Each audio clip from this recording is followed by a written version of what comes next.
சீவி சிங்கா அரைச்சிட்டு இன்றைக்கி நம்ம எங்கே போகிறோம் அப்படின்னா எங்கேயும் போகல. காய்கறி வாங்க தான் கடைக்கு போகிறோம். அப்படியே வேலை எடுத்து போகிற வேலை இருந்தது, அதை முடிச்சுட்டு அப்படியே இதான் காயின்னு கேட்டுறாங்க. இது ஆனியன், இதெல்லாம் வாங்க தான் வந்தேன். பார்த்தா ரொம்ப பெரிய வெங்காயமாக கிடந்து, அதனால் அது கீழே போட்டுட்டு வெள்ளை வெங்காயம் நான் யூஸ் பண்ணதில்லை, எனக்கு அது எப்படின்னு தெரியாது.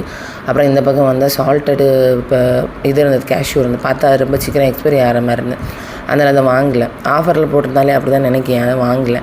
அதுக்கப்புறம் அங்கே இங்கே பார்த்தா சப்பாத்தி கிளி பழம் நம்ம ஊர்லலாம் இருக்கும் தெரியுமா, அது எங்கேயாவது இந்த இதில் இருக்கும், சப்பாத்தி கிளி மரத்தில் இருக்கும் ஓரத்தில். ஆனால் இங்கே வந்து பாக்ஸில் வச்சுருந்தாங்க. பார்த்தேன், கலர் டிஃப்ரெண்டாக இருந்துன்னு வாங்கலை. அப்படியே இந்த பக்கம் வந்தால் எல்லாம் இந்த பாக்ஸாக இருந்தது. பட் நல்லா ஆஃபராக தான் இருந்தது. நமக்கு வாங்கணும்னு கேட்டால் இல்லை, வாங்கலை. அப்புறம் இந்த செக்ஷன் வரும்போது புதுசாக நான் ஒன்று கண்டுபிடிச்சேன். என்ன தெரியுமா, ட்ரம்ஸ்டிக் ஐஸ்கிரீம் ஒன்று வச்சுருந்தாங்க. ஃபஸ்ட் டைம் நான் வந்து யூஏயில் பார்க்குறேன். ஏற்கனவே நிறைய பார்த்துருப்பீங்க, ஃபஸ்ட் டைம் பார்த்தேன். அப்புறம் இது எப்படி தான் இருக்குன்னு சொல்லிட்டு நான் வாங்கினோம். 3-5 தரம் போட்டு நாங்கள் வாங்கியிருக்கேன்.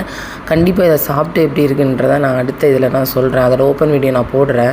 இப்போ வந்து நான் ஃப்ரீசரில் வச்சுருக்கேன். நான் அப்புறமா சாப்பிட்டு வீடியோ போடுறேன். சரியா மக்களே, பாய்.